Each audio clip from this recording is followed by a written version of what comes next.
We have another NHL trade, this time between the Oilers and the Ducks. We've heard rumors that the Oilers were looking to beef up their forward group, and they've done just that, acquiring a pair from Anaheim. We'll discuss the details of the trade coming up next.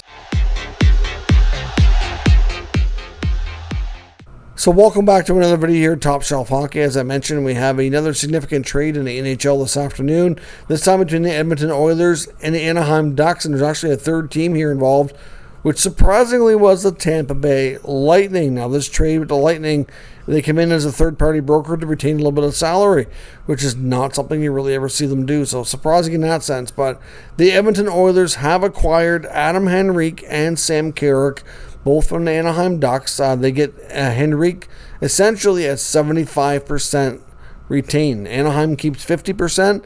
He goes to first to Tampa. It gets another 25% retained, and then goes the rest of the way in the deal to the Edmonton Oilers.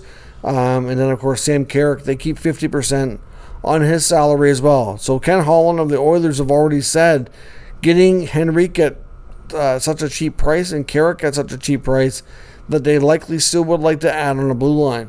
So don't be surprised if we see another Oilers move here before it's all said and done.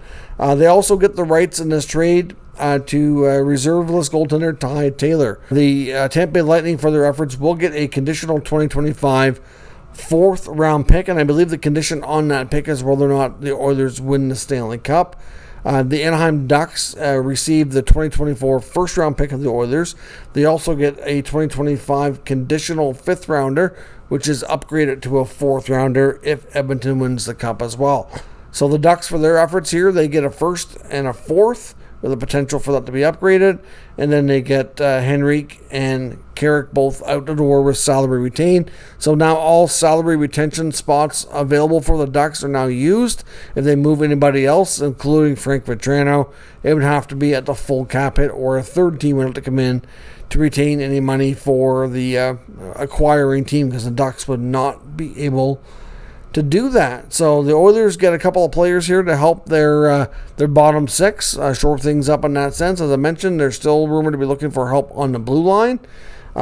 Surprising that Tampa ends up being the broker here, but hey, crazier things have happened. The deadline, and like I said, the floodgates have kind of opened here, so we'll see what else transpires today. Let me know your thoughts on everything on this deal down in the comments. We'll discuss further. If you're new to the channel, make sure you subscribe and stick around, and we'll keep you up to date with the latest news, rumors, and analysis of all 32 NHL teams. Thanks for watching, and I'll catch you next time.